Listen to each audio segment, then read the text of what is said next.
Welcome back guys to our second small documentary on this channel. Just a quick explanation of this video. This is not a whole story about the 101st Airborne Division during Operation Market Garden, but a collection of the most interesting places and drop zones of the 101st in our opinion. But that means we can still make a new video with the places we have not visited and show you yet. I still hope you guys are going to find this a really cool video, and so without further ado, let's get into the video. Enjoy!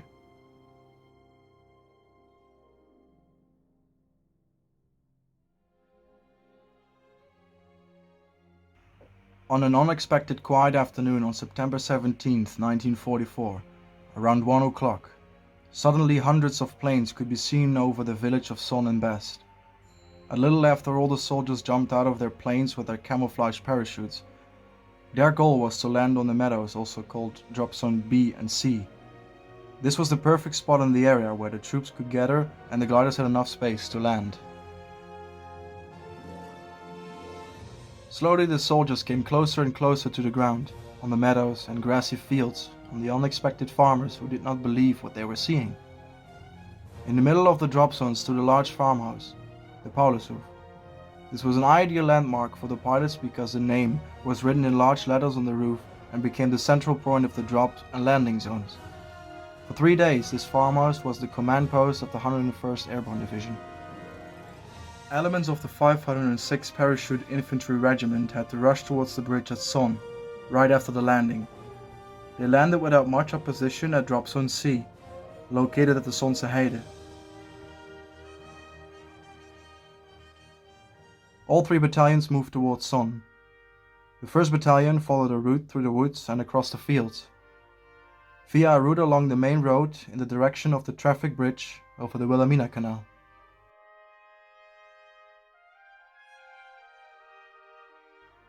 The 502nd Parachute Infantry Regiment is one of 4 rifle regiments of the 101st Airborne Division. Their assignment was to secure the drop and landing zones for the glider landings, attack St. Oderode to seize and hold the bridges over the Dommel River, and seize and hold the bridges at best over the Wilhelmina Canal. Maxwell Taylor, the commander of the 101st Airborne Division, thought it would be smart to seize another bridge over the Wilhelmina Canal, in case the main objective, the bridge at Son, would be destroyed.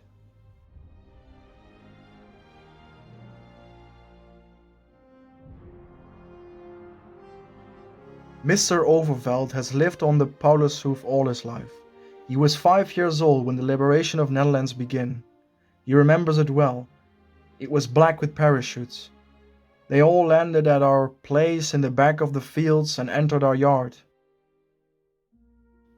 Mr. Overfeld has turned a piece of his farm into a private museum about the airborne operation and set it up with things that were left behind or exchanged by the soldiers, and of course also relics that he found in his field.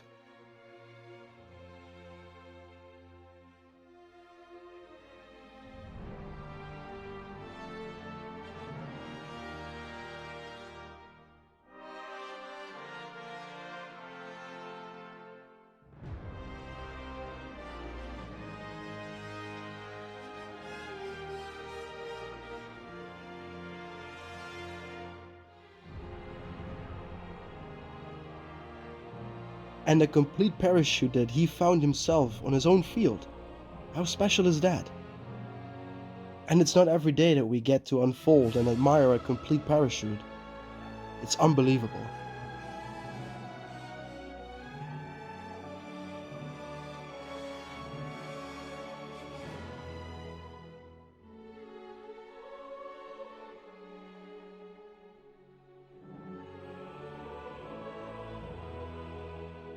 The 506 had to capture the bridge over the Wilhelmina Canal at Son and move further south to Eindhoven. They assembled quickly at the drop zone, marched towards Son, but were met by a German 88mm gun in the center of Son, which stopped their advance for a while. 1st Battalion tried to bypass the town on the west and flank the German position, but they were stopped by 2 88mm guns positioned at the canal, inflicting many casualties. The paratroopers of the 506th moved up to the main road quickly, took out the 88mm guns, and forced their way towards the bridge. Don Barguet, a member of the 1st Battalion, remembered the vicious fights for Son. "We organized and we began to charge the guns," he recalled.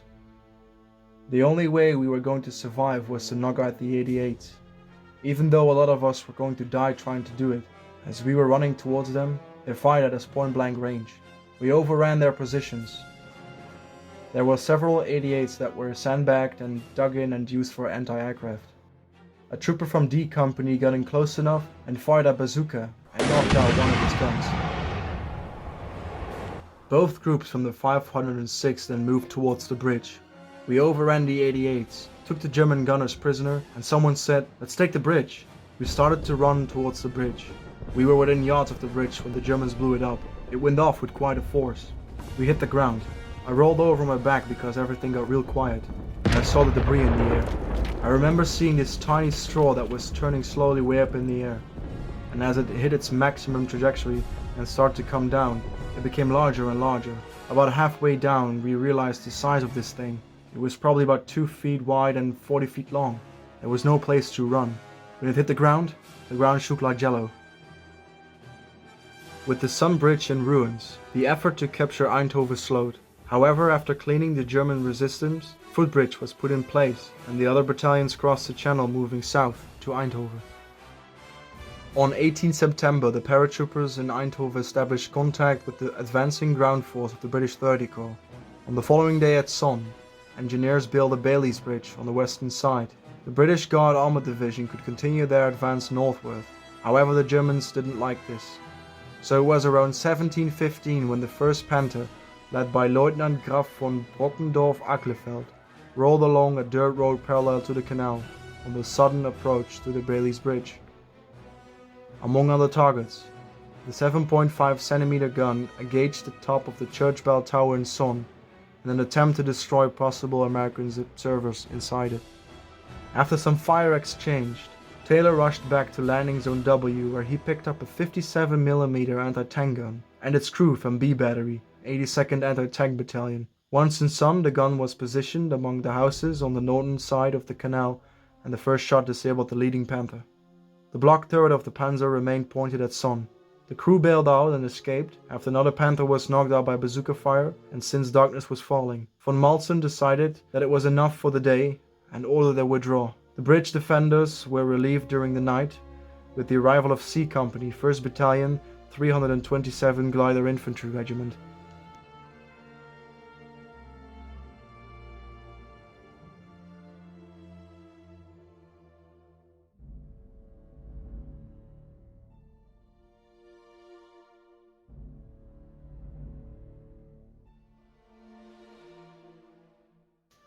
Heeswijk Castle, locally known as Kasteel Heeswijk, lies west of the village of Heeswijk-Dinter, in the North Brabant province of the Netherlands.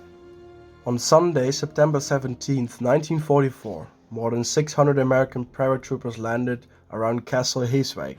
It is the 1st Battalion of the 501st Regiment of the 101st Airborne Division, the Screaming Eagles. They needed to capture bridges in Veghel as part of Operation Market Garden. The Parachute Regiment missed its drop zone on September 17th. The paratroopers jumped too late and ended up at Heeswijk Castle. Meanwhile, other Screaming Eagles have gathered in front of the castle. They discover that they have landed in the wrong place. Their actual landing spot was planned at Castle Zwanenburg, between Dinter and Veghel. The battalion, commanded by Lieutenant Colonel Harry Kinnard, advanced towards Veghel to capture the bridges there. Lieutenant Colonel Francis Sampson, who landed on top of another paratrooper, both fell into the mode. Sampson had to re-enter the water to retrieve his gear. Father Simpson was left behind in the castle with a group of 46 men and helped set up a first aid post.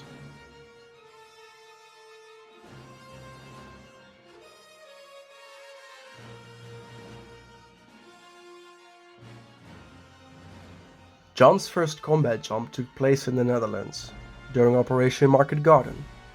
He was assigned to jump with 1st Battalion, which was supposed to land outside Veghel. But due to the crash of the Pathfinder team at Retty, Belgium, the battalion was misdropped at Heeswijk Dinter, close to the castle. John had a hard landing and was knocked unconscious because of the impact. His chute landed right on top of him, so other paratroopers didn't notice him lying on the ground when they were assembling to go to Veghel.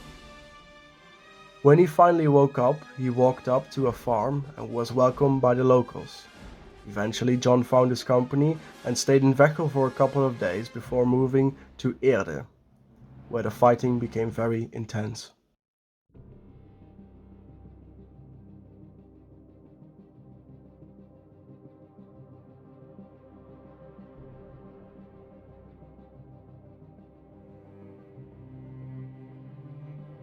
Shortly after being dropped at DZ-A, also known as Dropzone A, on September the 17th, 1944, the 501st managed to capture the bridges across the Zuid-Willemsvaart Channel, the bridges over the river AA, and took possession of the town of Veghel. While searching for a building to establish his HQ, the local Dr. Kersemakers offered his house to Colonel Howard Johnson to be used as 501st HQ. The building in the center of Veghel was known by the name Villa Rustplaats, also known as Villa Resting Place. It was later renamed to Klondike, in gratitude of the liberation of the town by the 501st paratroopers.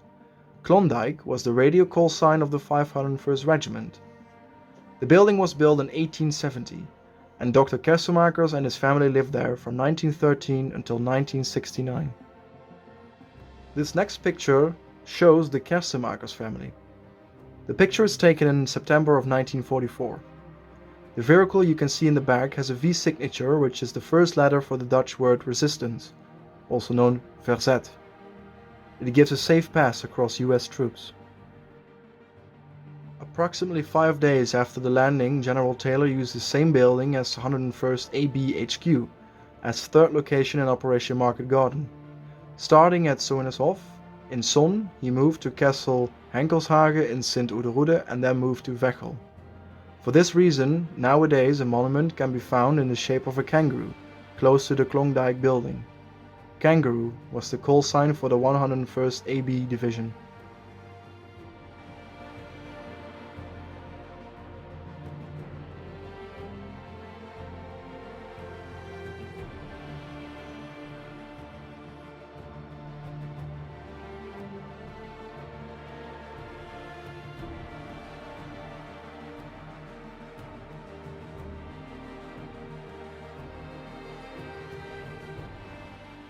We also want to share the story about a soldier who protected the bridge during heavy fighting and saved his comrade in arms.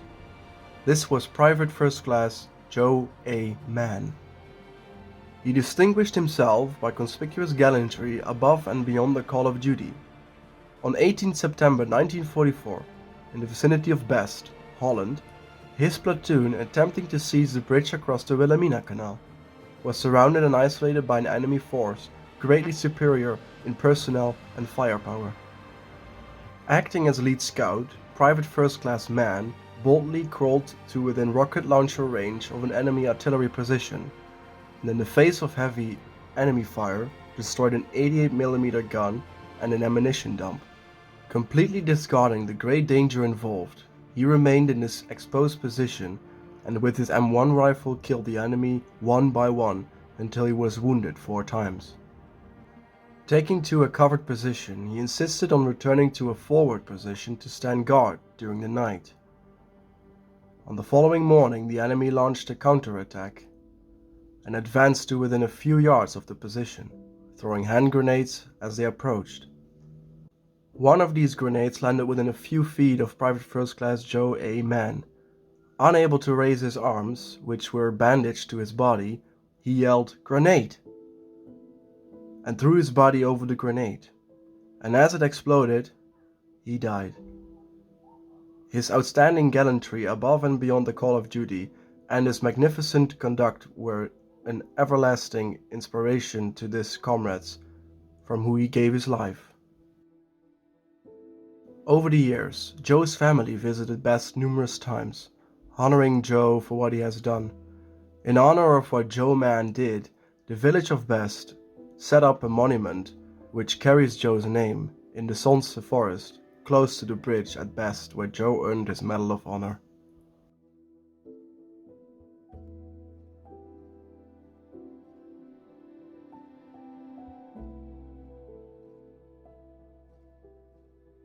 Another very interesting and forgotten place is the temporary cemetery of the 101st in Son. In the following days, the 101st Airborne Division and the British 30 Corps and support units had some bitter fighting. During these fights against German units, many young American and British soldiers lost their life. The wounded American casualties were mainly transported to the sanatorium. For those who paid the ultimate price, they were brought to the newly created US War Cemetery in the fields of the northern side of Son, near the farm called Waterhof. Graves registration personnel of the 101st Airborne Division already established a cemetery site and had about 20 deceased American soldiers ready for processing and burial. From the 605th Grave Registration Quartermaster Company, the cemetery was opened on September 19, 1944, officially named Son Cemeteries 1 and 2. Cemetery 1 was the Allied part and Cemetery 2 the German part of the cemetery. The bodies of the deceased were brought to the newly selected location. On September 20th, Son Cemetery was fully operational. About 50 to 100 German prisoners of war, also known as POWs, were daily brought in from the assembly area at the soccer field in Son by troops of the 101st to work on the cemetery. German POWs under guard of Americans were marched along the main highway from Son and then up the dirt road track with shovels and other working tools in their hand in the direction of the Waterhof farm. Around 1948, the US government started with a program to return the deceased to the United States of America or to rebury their beloved ones on the US cemetery in Margaten, on the southern part of the Netherlands. About 60% of the US servicemen were repatriated. In 1949, the grounds where the cemetery had been was given back to the former owner and still to this day still in use as farmland. Until 2006, nothing remembered this remarkable place, but in December 2006, they placed a monument to remember all the fallen heroes.